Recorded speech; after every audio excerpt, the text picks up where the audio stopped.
इतिहास।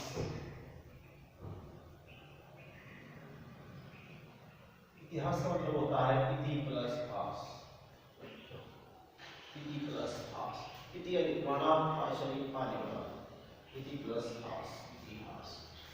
इतिहास की बात करते हैं। इससे पहले हम जैन धर्म के बारे में पढ़े थे। जैन धर्म के बारे में, जैन धर्म, देखिए जैन धर्म होता है, ये वो धर्म होता है कि काफी ऋषि मुनि ने पहले प्राचीन काल में तपस्या की थी। उस तपस्या को लेकर बताया गया है हमें जैन धर्म के बारे में। तो जैन धर्म की बात करते हैं तो जैन धर्म के अंदर 24 तीर्थंकर हुए। 24 तीर्थंकर, प्रथम तीर्थंकर तो संस्थापक हुए, संस्थापक वो है ऋषभदेव। ऋषभदेव दूसरे वो है आदिनाथ। तीसरे अरिष्टनेमि।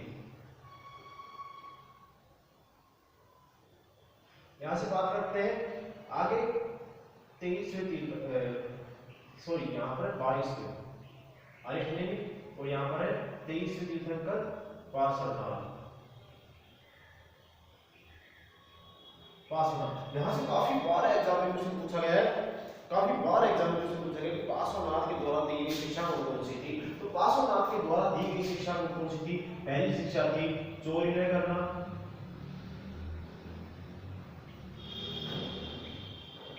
दूसरी शिक्षा थी सदा सत्य बोलना,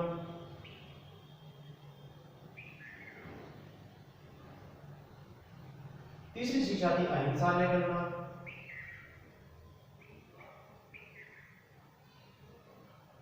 और चौथी जो शिक्षा थी संपत्ति न रखना। देखिए यहाँ तो काफी बार एग्जाम में क्वेश्चन पूछा गया है। पार्श्वनाथ के द्वारा दी शिक्षा कौन सी थी? चोरी न करना, यानी कि कभी चोरी मत करो। चोरी का बच्चा कहां से सीखता है? चोरी अपने घर से सीखता है, परिवार से सीखता है, संस्कार से सीखता है। चोरी जो है अपने परिवार से, संस्कारों से सीखता है बच्चा, तो चोरी कभी नहीं करनी चाहिए। यह बात पार्श्वनाथ द्वारा दी गई शिक्षा के द्वारा बताई गई, चोरी नहीं करना। दूसरी सदा सत्य बोलना, यानी कभी असत्य मत बोलो, झूठ मत बोलो, सदा सत्य के मार्ग पर चलो, धर्म के मार्ग पर चलो, सदा सत्य बोलो, धर्म के मार्ग पर चलो। तीसरी जो थी अहिंसा नहीं करना, यानी कभी लड़ाई झगड़ा, आपस में तालमेल जो होता है उनके द्वारा लड़ाई झगड़ा नहीं करना चाहिए इंसान को, क्योंकि कभी कभी लड़ाई झगड़ा काफी तक काम हो जाता है, बहुत मतभेद होते हैं, आपसी मेलों को दूर करता है, तो कभी लड़ाई झगड़ा नहीं करना चाहिए। क्या चौथी जो संपत्ति थी, संपत्ति नहीं रखना। चौथी जो बात होती थी इनके द्वारा, पार्श्वनाथ के द्वारा दी गई शिक्षा कौन सी थी? चौथी संपत्ति नहीं रखना। संपत्ति का मतलब होता है आय से के मामले में आपने देखा होगा, संपत्ति नहीं रखना। आय से के मामले में तमिलनाडु में पूर्व सीएम की जयललिता, उसको भी आय के मामले में 1000 करोड़ से अधिक संपत्ति पाई गई थी, तो उसको हटाया गया था सीएम के पद से और उसे अरेस्ट के मामले में गिरफ्तार भी किया गया था। आय से अधिक संपत्ति हमारे द्वारा इनकम टैक्स भी लगता है, आयकर विभाग द्वारा इनकम टैक्स भी लगता है, तो आय से अधिक संपत्ति इंसान को नहीं रखनी चाहिए। तो ये होता है संपत्ति न रखना। ठीक है, 24वें तीर्थंकर है, 24वें तीर्थंकर, 24वें तीर्थंकर। यहाँ से काफी बार एग्जाम में पूछा गया, काफी बार एग्जाम में पूछा गया। 24वें तीर्थंकर वो महावीर स्वामी, महावीर स्वामी। यहाँ से काफी बार एग्जाम में क्वेश्चन पूछा गया है और ये आता भी यहाँ से महावीर स्वामी के ऊपर क्वेश्चन। तो इनके जो बताए गए, इनके जो बचपन का नाम क्या है? वर्धमान, वर्धमान। महावीर स्वामी का जन्म बताया गया, जन्म 540 ईसा पूर्व में हुआ था। कहाँ हुआ था? कुंडग्राम वैशाली में, वैशाली में हुआ था। और इनके जो पिता का नाम था, पिता का नाम क्या था? सिद्धार्थ। इनके पिता का नाम सिद्धार्थ। और इनकी जो माता का नाम था, माता का नाम क्या था? त्रिशला। और इनकी पुत्री, इनकी पत्नी थी, उनकी पत्नी का नाम क्या था? यशोदा। क्या था? यशोदा। ठीक है, आगे चल के क्वेश्चन आएगा। बौद्ध धर्म के अनुसार गौतम बुद्ध की पत्नी का नाम क्या था? यशोधरा। उनका 4 अक्षर का नाम था यशोधरा और यहाँ पर 3 अक्षर का नाम क्या है? यशोदा। तो इनको कंफ्यूज नहीं होना, इनको याद करना। ठीक है, आगे की बात करते हैं। इनकी पुत्री थी, इनकी पुत्री का नाम क्या था? इनकी पुत्री का नाम था अनुजा प्रियदर्शनी, अनुजा प्रियदर्शनी। ठीक है, ये क्वेश्चन काफी बार आता है। इनकी पुत्री का एक बार पुत्री थी, पुत्री का नाम क्या था? अनुजा प्रियदर्शनी की पुत्री का नाम था। आगे बात करते हैं अपन,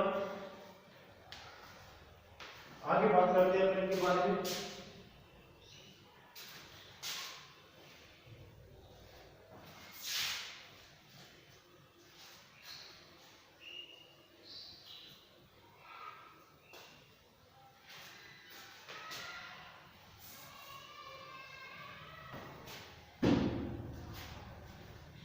इन्होंने महावीर स्वामी ने 30 वर्ष की अवस्था में 30 वर्ष की अवस्था में गृह त्याग किया था। गृह त्याग किया था 30 वर्ष की अवस्था में गृह त्याग किया था। और गृह त्यागने के बाद इन्होंने 12 वर्ष की कठिन तपस्या की थी। 12 वर्ष की कठिन तपस्या की थी।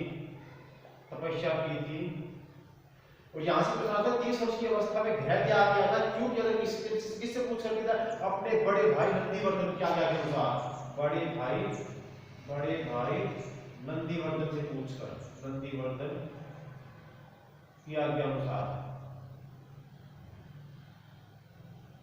इन्होंने 30 वर्ष की अवस्था में गृह त्याग किया था, बड़े भाई नंदीवर्धन की आज्ञा के अनुसार। और 12 वर्ष की कठिन तपस्या की थी। कठिन तपस्या की इनको फिर 12 वर्ष की कठिन तपस्या के बाद इनको ज्ञान की प्राप्ति होती है। अपन कह सकते हैं 42 वर्ष की अवस्था में इनको ज्ञान की प्राप्ति होती है। और ज्ञान की प्राप्ति कहाँ पर होती है? किस नदी के तट पर होती है? इनको ज्ञान की प्राप्ति होती है ऋजुपालिका नदी के तट पर। यहाँ से क्वेश्चन ये पड़ रहा है अपना, बहुत इंपॉर्टेंट क्वेश्चन पड़ रहा है ऋजुपालिका नदी के तट पर। यहाँ से क्वेश्चन पड़ रहा है महावीर स्वामी को ज्ञान की प्राप्ति किस नदी के तट पर हुई थी? तो हमें यहाँ से क्वेश्चन याद करना है ऋजुपालिका नदी के तट पर इनको ज्ञान की प्राप्ति होती है। 42 वर्ष की अवस्था में ज्ञान की प्राप्ति होती है। 30 वर्ष की अवस्था में गृह त्याग करते हैं, बड़े भाई नंदीवर्धन की आज्ञा के अनुसार। 12 वर्ष की कठिन तपस्या की थी, ऋजुपालिका नदी के तट पर इनको ज्ञान की प्राप्ति होती है। आगे बात करते हैं इसके बारे में। जैन धर्म का जो वर्णन है, जैन धर्म का जो वर्णन है हमें कहां से मिलता है? जैन धर्म का जो वर्णन है, वर्णन हमें आगम से मिलता है। आगम, अभी आगम के बारे में बात करते हैं कि आगम के ऊपर जैसे बात करते हैं आगे बात करेंगे। चाणक्य विष्णुगुप्त द्वारा एक पुस्तक लिखी गई है अर्थशास्त्र। अर्थशास्त्र में किसका वर्णन बताया गया है? मौर्य साम्राज्य का वर्णन बताया गया है। इसी एक पुस्तक है आगम एक ग्रंथ भी बताया गया है। और आगम के अनुसार आगम में जैन धर्म का वर्णन बताया गया है। जैन धर्म का वर्णन बताया गया है। ठीक है, अब आगे बात करते हैं अपन इसके ऊपर। जैन धर्म में दो जैन संगतियां हुई है। जैन संगतियां, दो जैन संगतियां बताइए। दो जैन संगतियां कौन कौन सी बताइए? प्रथम जो जैन संगति हुई है, प्रथम जैन संगति वो हुई है 300 ईसा पूर्व में। और ये कहां पर हुई? यहां से क्वेश्चन आता है कहां पर हुई? ये पाटलिपुत्र। अब यहां से क्वेश्चन बढ़ता है पाटलिपुत्र के ऊपर। और यहां पर शासन कौन कर रहा होता है? स्थूलभद्र। अब यहाँ से क्वेश्चन आता है पाटलिपुत्र। यहाँ से क्वेश्चन आ रहा है पाटलिपुत्र को किसने बसाया था? मैं आगे चलकर भी आपको बार-बार बताऊंगा, बार-बार क्वेश्चन का पूछूंगा, आंसर पूछूंगा। नहीं पता होगा तो बेइज्जती करूंगा तो लड़कियों के सामने आपकी बेइज्जती होगी तो आप कहोगे सर आपने क्या कर रहे हो? क्योंकि मैं जब पढ़ाता हूँ जहाँ पर मैं दबाव देकर आपको बताता हूँ वो काफी इंपॉर्टेंट क्वेश्चन होता है। इंपॉर्टेंट क्वेश्चन के बारे में आपसे पूछूंगा, बार-बार पूछूंगा और बार-बार ही आपको बताना पड़ेगा क्योंकि वो काफी इंपॉर्टेंट क्वेश्चन है। तो आगे बात करें पाटलिपुत्र को किसने बसाया था? पाटलिपुत्र को उदयन ने बसाया था। पाटलिपुत्र का निर्माण किसने किया? उदयन ने उसका निर्माण किया था। अब यहाँ से क्वेश्चन उदयन के ऊपर क्वेश्चन आ रहा है। उदयन किस वंश का था? उदयन था हर्यक वंश का। अब बात करते हैं उदयन के पिता का नाम क्या था? उदयन के पिता का नाम था अजातशत्रु। यहाँ से क्वेश्चन बहुत इंपॉर्टेंट पड़ेगा और आगे चलकर बताऊंगा, आगे चलकर आपसे पूछूंगा भी और बार-बार बताऊंगा, बार-बार क्वेश्चन पूछूंगा, काफी इंपॉर्टेंट है ये, इसके बारे में आपको बहुत बताऊंगा, ये पूछूंगा भी आगे। ठीक है, उदयन गद्दी पर बैठता है, ये बैठता है 461 ईसा पूर्व में गद्दी पर बैठता है। इसके पिता है अजातशत्रु। अजातशत्रु गद्दी पर बैठता है 493 ईसा पूर्व में गद्दी पर बैठता है। अजातशत्रु के पिता का नाम था बिंबिसार। क्या नाम था? बिंबिसार जो होता है ये हर्यक वंश का संस्थापक होता है। बिंबिसार जो है गद्दी पर बैठता है 544 ईसा पूर्व में गद्दी पर बैठता है। तो यहाँ से क्वेश्चन हमारे बढ़ गया है कि हर्यक वंश का संस्थापक कौन था? बिंबिसार का पुत्र कौन था? अजातशत्रु के शासनकाल के दौरान प्रथम बौद्ध संगति का आयोजन भी किया गया था। तो उसके अजातशत्रु को एक दूसरा नाम भी कहा जाता है, दूसरा नाम, और दूसरे नाम का नाम है काकवर्ण। अजातशत्रु को पुनिक के नाम से भी, अजातशत्रु पुनिक के नाम से भी जाना जाता है। पुनिक, पुनिक, अजातशत्रु पुनिक, पुनिक है, पुनिक के नाम से भी जाना जाता है अजातशत्रु को। ठीक है, तो यहाँ से आपको समझ में आ रहा होगा। अब आगे बात करते हैं दूसरी, प्रथम जैन समिति होगी, दूसरी जैन समिति 6वीं शताब्दी के दौरान, 6वीं शताब्दी के दौरान,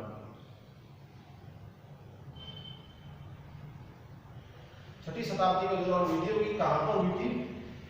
6वीं शताब्दी के दौरान कहां पर हुई थी? ये हुई थी वल्लभी, गुजरात में, वल्लभी गुजरात के अंदर हुई थी। शासनकाल किसका था?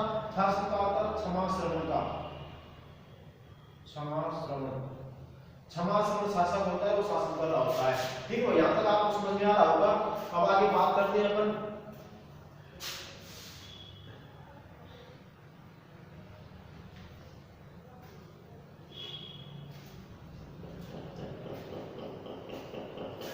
यहां तक आपको समझ में आ रहा होगा, मिटा दो उसको। अब आगे बात करते हैं अपन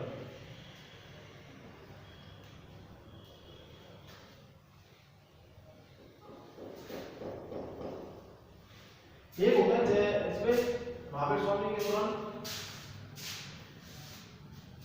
कि इसने, इसकी जो मृत्यु होती है 483 ईसा पूर्व में होती है पावापुरी राज्य के बिहार में।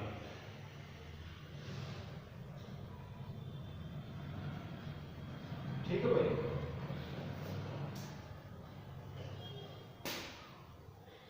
एक होता है जैन मंदिरों का, खजुराहो के जैन मंदिरों का। यहां से क्वेश्चन आ रहा है खजुराहो के, क्योंकि जैन के अनुसार मैं आपको कुछ बताऊं, खजुराहो के जैन मंदिर है, खजुराहो के जैन मंदिर, खजुराहो के जैन मंदिर का निर्माण किसने किया था? खजुराहो के जैन मंदिरों का निर्माण चंदेल शासकों के द्वारा किया गया था, चंदेल शासकों के द्वारा,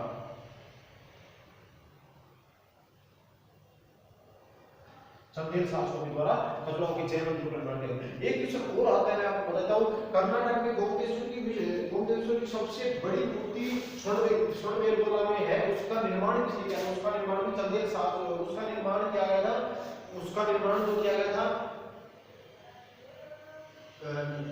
मैसूर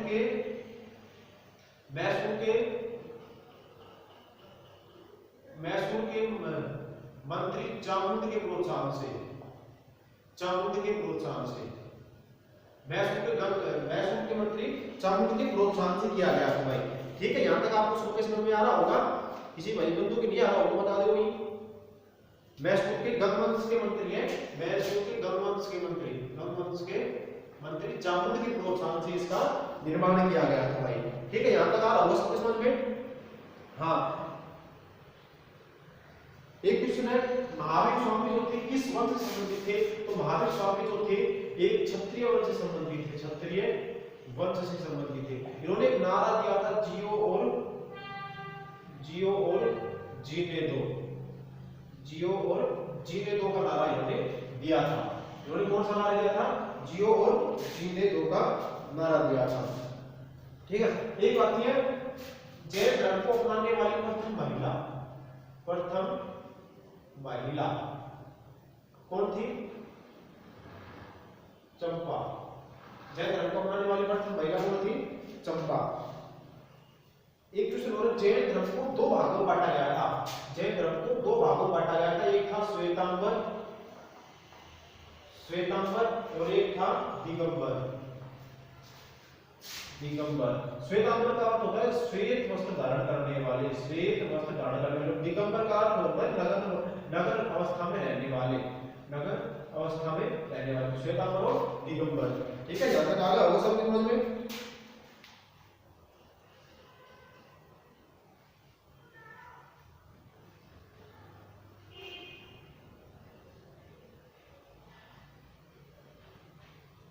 इसके बाद बात करते हैं बौद्ध धर्म की। देखो दोनों धर्म बहुत इंपॉर्टेंट बताए गए हैं, एग्जाम की दृष्टि से भी वैसे बहुत इंपॉर्टेंट बताए गए हैं। यहाँ से काफी बार एग्जाम में क्वेश्चन पूछा गया है और हमें ये पता भी बहुत जरूरी रखनी, इनकी जानकारी बहुत जरूरी रखनी चाहिए, क्योंकि ये काफी बार एग्जाम में पूछे गए हैं। मैं आपको बार बार बता रहा हूँ, बार बार आगे भी आएंगे इनके बारे में, मैं आगे भी क्वेश्चन करूंगा आपसे, और सबको पता होनी चाहिए ये बातें, क्योंकि काफी बार मैं पूछूंगा। ये बार बार आपको बता रहा हूँ, मैं काफी बार पूछूंगा, पूछूंगा तो पूछूंगा, इम्पोर्टेंट है इसलिए पूछूंगा।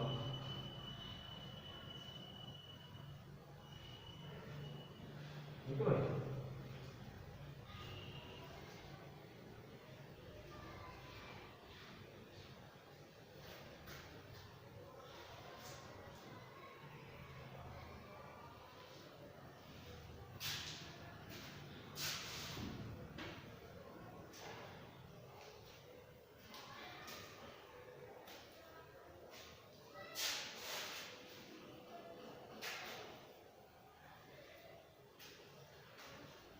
बात करते हैं बहुत धर्म की।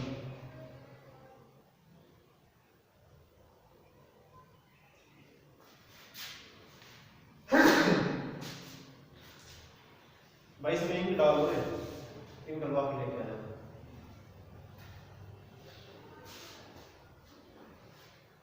भूल जाना पड़ेगा, चल भूल जाना। बात करते हैं बौद्ध धर्म की। बौद्ध धर्म, बौद्ध धर्म का जो देखिए यहाँ पर भी बौद्ध धर्म जैन धर्म भी बताया गया है, इसी पे भी काफी ऋषि मुनि तपस्या करते हैं, वो धर्म के अनुसार चलते हैं, धर्म के अनुसार चलते हैं तो धर्म उनका ये होता है। ये काफी कईयों ने तो जैन धर्म को अपनाया, कईयों ने बौद्ध धर्म को अपनाया। बौद्ध धर्म की बात है तो बौद्ध धर्म का संस्थापक माना जाता है, संस्थापक वो कौन होता है? महात्मा बुद्ध। महात्मा बुद्ध या गौतम बुद्ध, और इनको अपन कहते हैं एशिया का पुंज। एशिया का पुंज कहा जाता है। बौद्ध धर्म को संस्थापक महात्मा बुद्ध, गौतम बुद्ध, इन्हें एशिया का पुंज कहा जाता है। ठीक है, यहाँ तक आगे समझ में आपको, आगे बात करते हैं। महात्मा बुद्ध का जो जन्म होता है वो होता है 563 ईसा पूर्व होता है, और ये कहां पर होता है? इनका जन्म कहां पर होता है? कपिलवस्तु लुम्बिनी गांव में। कपिलवस्तु लुम्बिनी गांव में, ठीक है भाई, कपिलवस्तु लुम्बिनी गांव में। अब यहाँ श्री कृष्ण की बात करते हैं तो महात्मा बुद्ध के जो पिता थे, पिता का नाम क्या है? शुद्धोधन। शुद्धोधन। इनकी माता का नाम क्या है? महामाया। महामाया। और इनके पुत्र का नाम क्या है? पुत्र का नाम राहुल। इनके पुत्र का नाम राहुल है, और इनकी पत्नी है, पत्नी का नाम यशोधरा। यहाँ से मैंने आपको पहले बताया था, यशोधरा के ऊपर इनकी 4 लड़की की माता का नाम है, 3 लड़की की माता, जो पत्नी थी वो थी महावीर स्वामी की पत्नी, और 4 लड़की जो बनती है महात्मा बुद्ध की पत्नी। तो महात्मा बुद्ध का बचपन का नाम क्या है? बचपन का नाम क्या था? सिद्धार्थ। क्या था? सिद्धार्थ। ठीक है, यहाँ तक आ गया। बात करते हैं इनके पत्नी का नाम क्या था? यशोधरा। आगे बात करते हैं इनके जन्म के 7वें दिन, इनके जन्म के 7वें दिन, जन्म के 7वें दिन इनकी माता का देहांत हो जाता है। इनकी माता का देहांत हो जाता है। ठीक है भाई, इनके जन्म के 7वें दिन इनकी माता का देहांत हो जाता है। इनकी माता का ध्यान होने के बाद इनका तो लालन पोषण है, लालन पोषण कौन करता है? इनकी मौसी गौतमी प्रजापति करती है। मौसी गौतमी प्रजापति करती है। इनकी मौसी गौतमी प्रजापति करती है। ठीक है, इनके जन्म के 7वें दिन की माता का ध्यान हो जाता है। इनका लालन पोषण कौन करता है? इनकी मौसी गौतमी प्रजापति का लालन पोषण करती है। आगे बात करते हैं जैन, इनको बौद्ध धर्म को अपनाने वाली प्रथम महिला भी गौतमी प्रजापति थी। ठीक है, आगे अपने क्वेश्चन की बात करें। आगे बात करते हैं, इन्होंने 29 वर्ष की अवस्था में गृह त्याग किया था। गृह त्याग किया था। ठीक है भाई, यहाँ से देखिए थोड़ा वो लेके आओ भाई, एक लेके आओ, मैं कैसे काम चलेगा तो।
हाँ भाई देखिए आगे बात करते हैं। उन्होंने 29 वर्ष की अवस्था में गृह त्याग किया था और गृह त्याग करने की घटना को क्या कहा जाता है? बौद्ध धर्म के अनुसार गृह त्याग करने की घटना को क्या कहते हैं? धर्म चक्र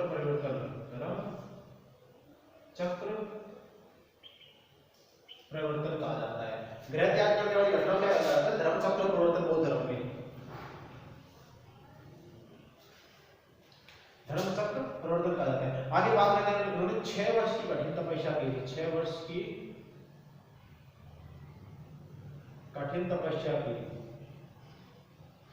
उन्होंने 6 वर्ष की कठिन तपस्या की थी और 6 वर्ष की कठिन तपस्या के करने के बाद इनको 35 वर्ष की अवस्था में ज्ञान की प्राप्ति होती है। और इनको जो ज्ञान की प्राप्ति होती है वो कहां पर होती है? जहां से कुछ काफी बार इंपोर्टेंट और काफी बार एग्जामिनेशन पूछा गया है। इनको ज्ञान की प्राप्ति कहां से होती है, कब हुई और कहां हुई, और ये आगे बात करते हैं। इनको जो ज्ञान की प्राप्ति होती है वो कहां पर हुई थी?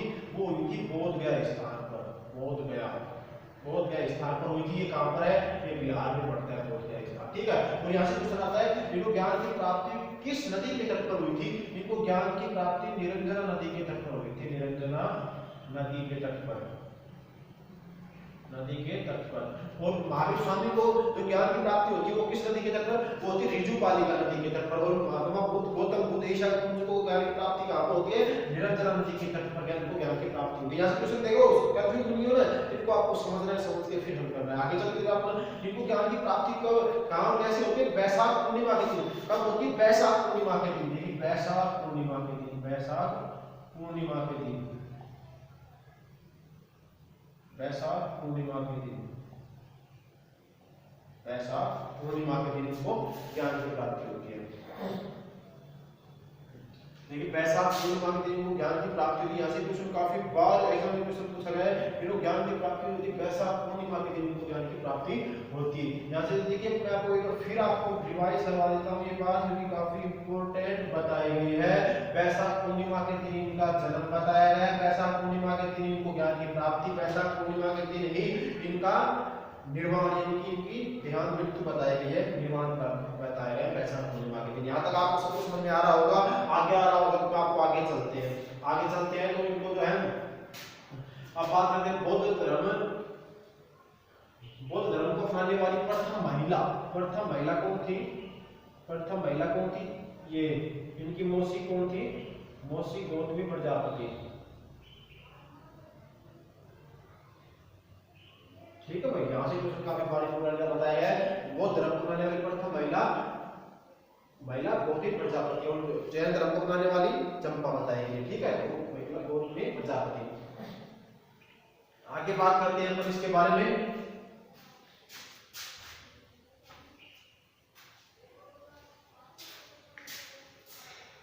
जो महात्मा बुद्ध किस वंश से संबंधित थे? ये थे शाक्य वंश से संबंधित। और इनकी जो माता थी वो थी कोल्य वंश से संबंधित, ठीक है। कोल्य वंश से संबंधित। ये दो क्वेश्चन भी काफी बार आता है। महात्मा बुद्ध जो कि किस वंश से संबंधित थे? शाक्य वंश से संबंधित थे। इनकी माता जो थी कोल्य वंश से संबंधित थी, ठीक है। और महावीर स्वामी क्षत्रिय वंश से संबंधित थे, ठीक है। यहाँ से काफी बार माता बुद्ध कोल्य शाक्य वंश से संबंधित, माता कोल्य वंश से संबंधित, ठीक है भाई। आगे बात करते हैं।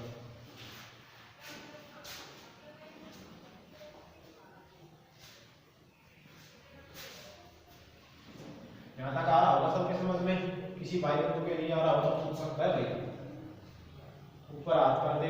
अगर शर्म आती है तो सब किसी को भाई दे क्यों सब कुछ में किसी शर्म नहीं आ रहा,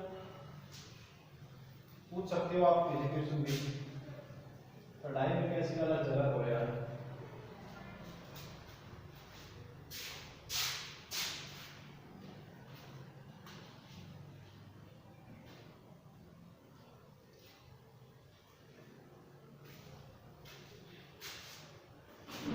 आगे बात करते हैं। इन्होंने अपना प्रथम उपदेश कहां पर दिया था? प्रथम उपदेश दिया था सारनाथ यूपी में, ठीक है भाई। प्रथम उपदेश कहां पर दिया था? सारनाथ यूपी में दिया था। और सर्वाधिक उपदेश कहां पर दिए थे? सर्वाधिक उपदेश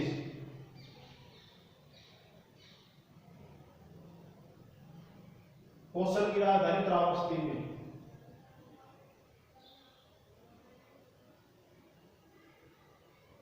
त्रावस्ती में बाद में कौशल की राजधानी त्रावस्ती में दिए गई कि कहां पर है, कौशल की राजधानी त्रावस्ती उड़ीसा राज्य में। ठीक है, तो आगे बात करते हैं अपन।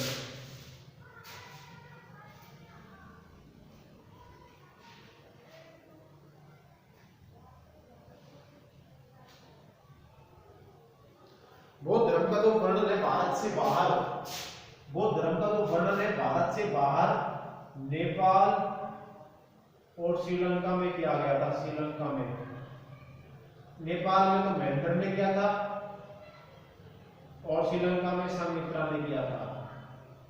मौर्य वंश से संबंधित थे भाई, ठीक है, महेंद्र और संमित्रा मौर्य वंश से संबंधित थे। त्रिपिटक विनयमटिक शब्द बौद्ध धर्म से संबंधित है। दो शब्द है, त्रिपिटक और विनयमटिक।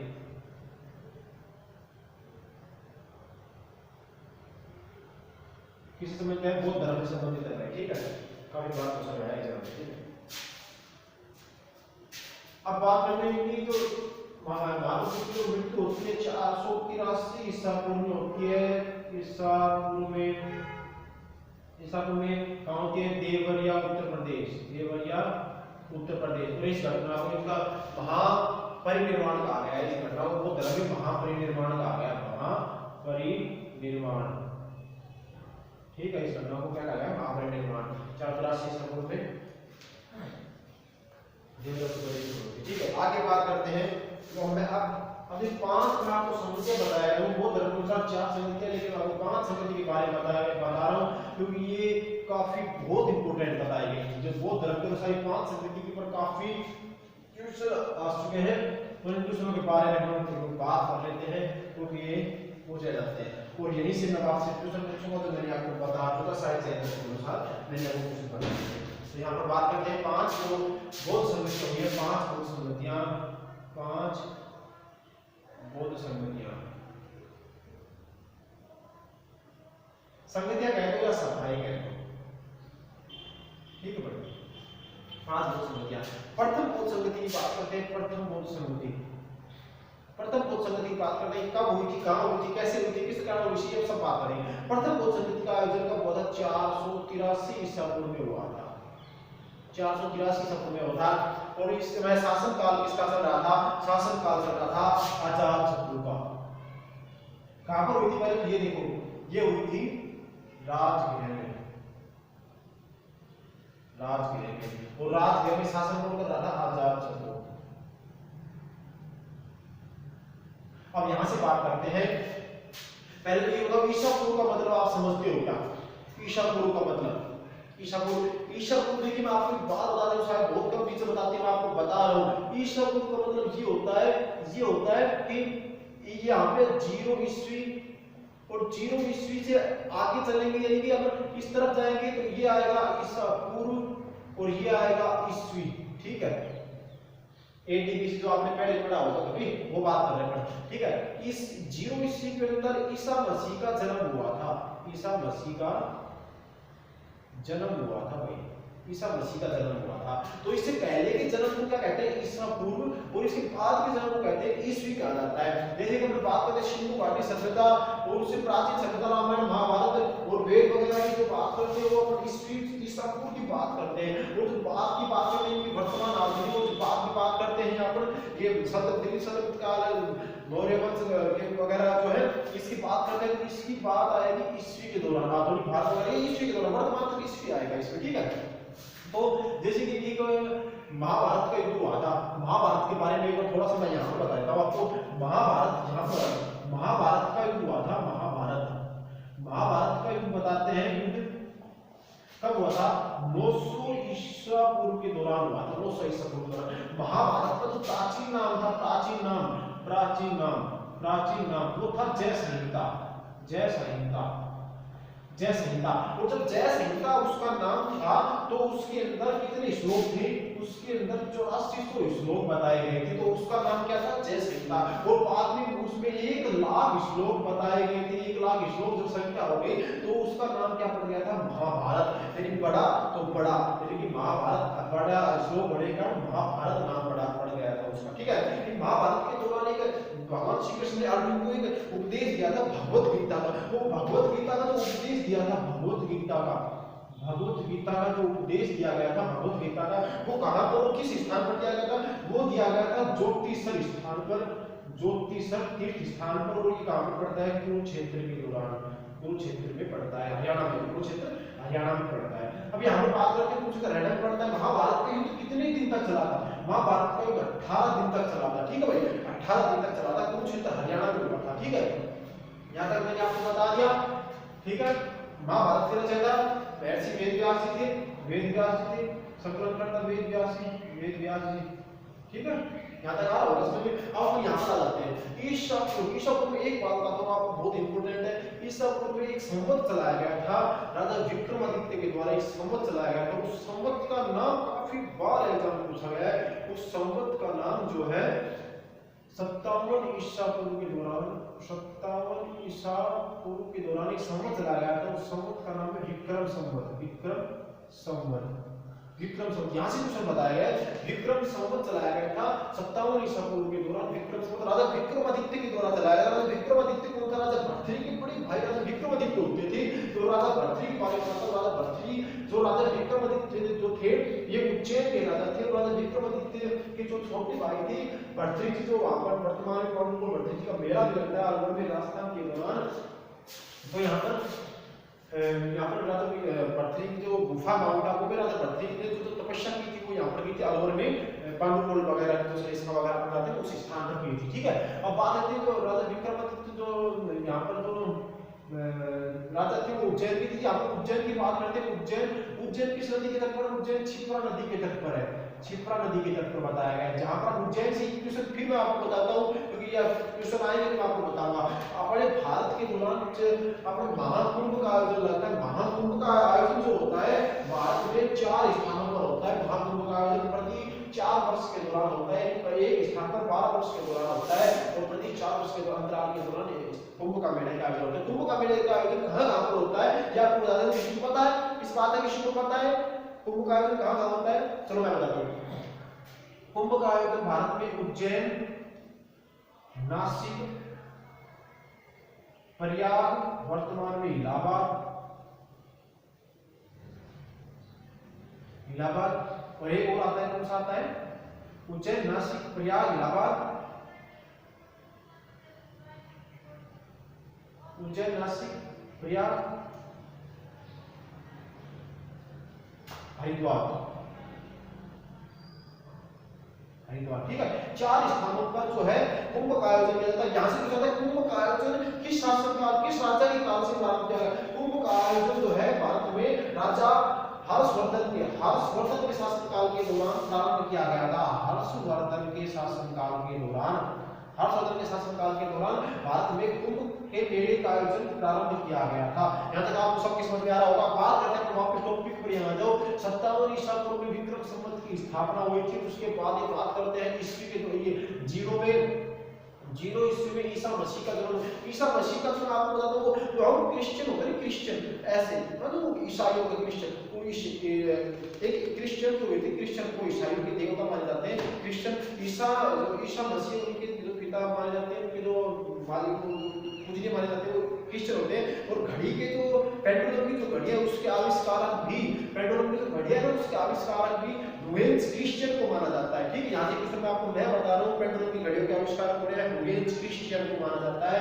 और यहाँ पर बात करते हैं अपन 0 ईस्वी के दौरान ईसा मसीह का जन्म माना जाता है। यहाँ से जन्म के बाद में बात करते हैं, यहाँ पर 78 ईस्वी के दौरान एक संवत चलाया गया था। इस संवत का नाम था गुप्त संवत।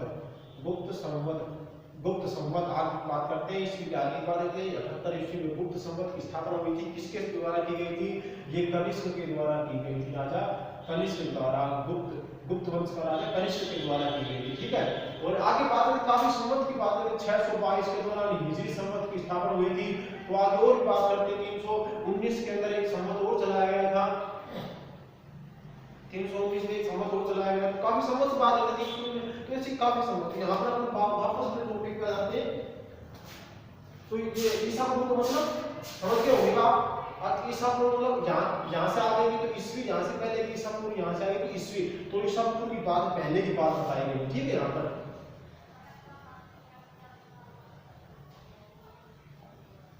यहाँ तक नॉलेज आपको बतानी बहुत जरूरी थी, क्योंकि तभी आप आगे की बात समझ पाओगे।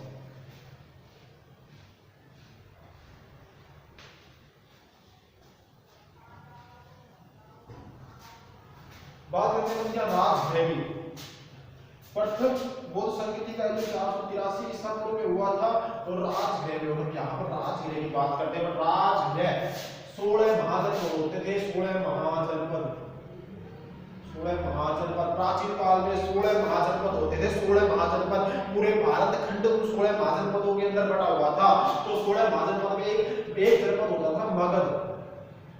16 महाजनपद में एक सबसे शक्तिशाली और सबसे साम्राज्य, सबसे विशाल जो जनपद होता था वो होता मगध। और मगध की जो राजधानी होती थी वो होती थी राजगृह।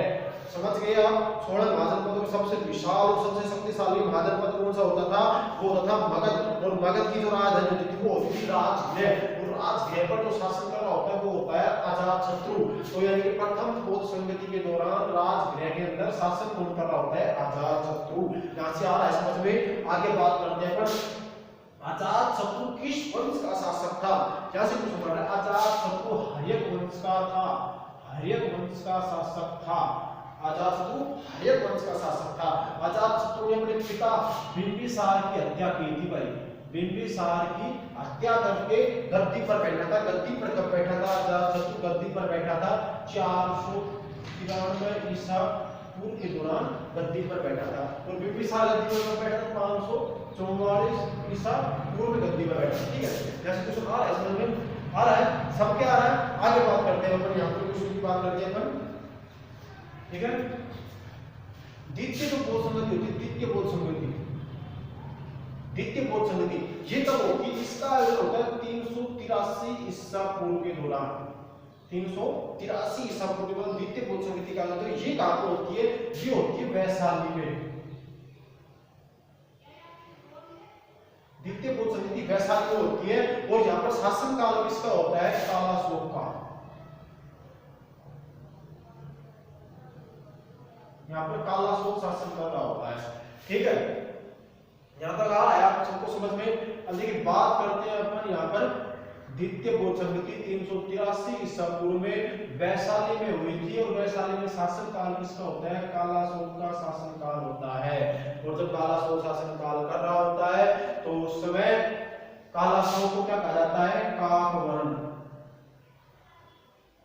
कालाशोक को काकवर्ण के नाम से भी जाना जाता है। वैशाली, ये वैशाली जो होती थी 16 महाजनपदों में एक महाजनपद होती थी वज्जी, वज्जी, वज्जी। और वज्जी की जो राजधानी होती थी वो होती थी वैशाली, ठीक है। वज्जी की राजधानी होती थी वैशाली। और शासनकाल कौन कर रहा था? दोबारा देखिए द्वितीय बौद्ध संस्कृति 383 ईसा पूर्व वैशाली में कालाशोक शासन काल कर रहा होता है। और इस कालाशोक को काकवर्ण के नाम से भी जाना जाता है, ठीक है। यहाँ तक आ रहा है सबको समझ में? पक्का ही पक्का। तो आगे देखिए अपन कालाशोक को काकवर्ण के नाम से भी जाना जाता है। और यहाँ पर अजातशत्रु को कुणिक के नाम से जाना जाता है, कुणिक के नाम से भी जाना जाता है।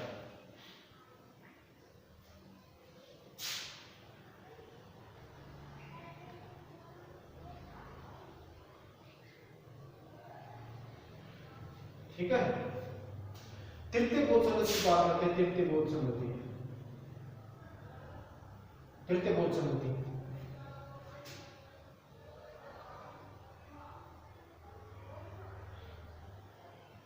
तृतीय बौद्ध संस्कृति की बात करते हैं अपन।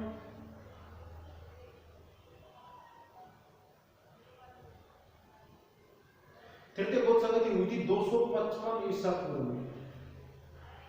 255 ईसा पूर्व में किसके शासनकाल के दौरान हुई थी? अशोक के शासनकाल के दौरान। अशोक के शासनकाल के दौरान, अशोक के शासनकाल में कहां पर हुई थी? यह हुई थी, यह कहां पर हुई थी? तृतीय बौद्ध संस्कृति पाटलिपुत्र में हुई थी भाई, पाटलिपुत्र में।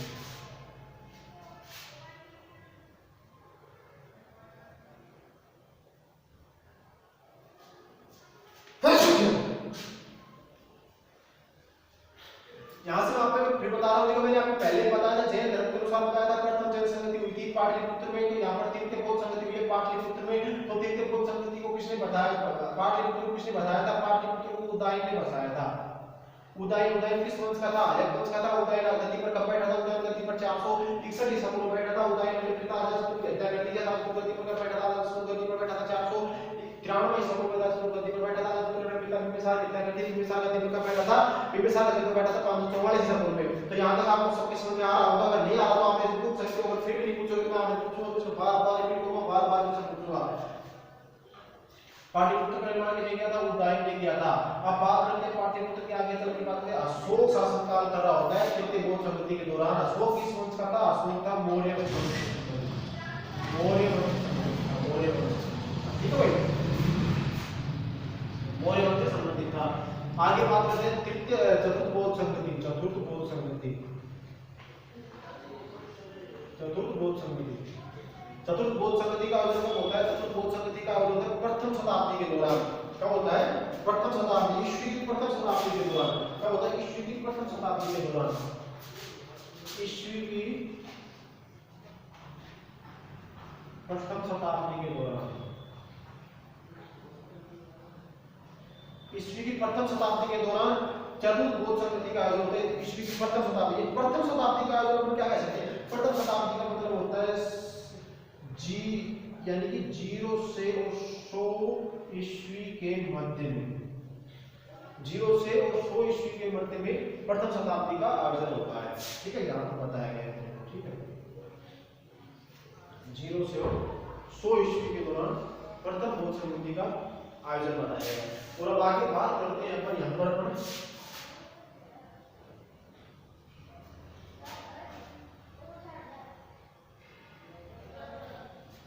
चतुर्थ बौद्ध संगति का जो होता है प्रथम शताब्दी के दौरान होता है। शासन काल किसका चल रहा है, यहाँ से क्वेश्चन काफी बार इंपोर्टेंट पूछा गया है। प्रथम शताब्दी कहाँ पर होती है, कुंडलवन कश्मीर में, कुंडलवन जम्मू कश्मीर में,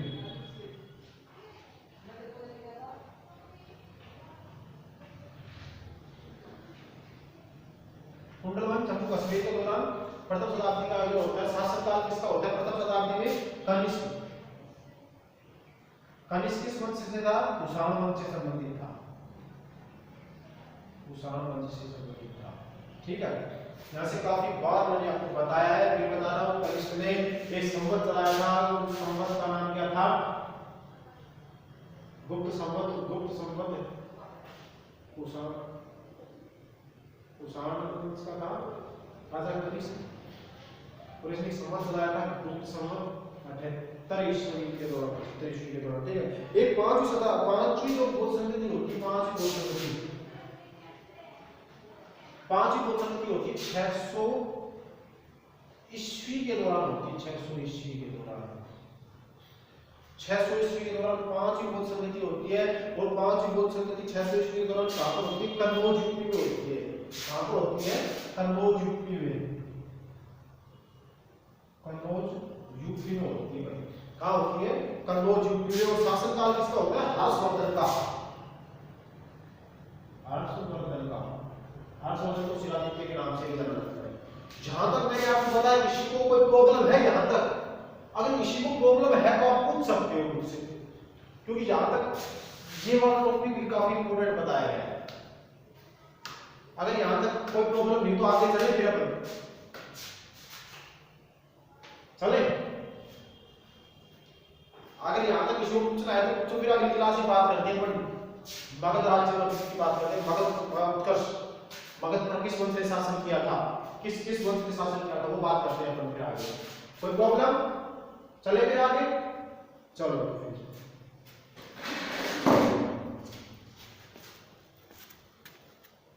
कल बात करते हैं भाई, फिर अगली क्लास में।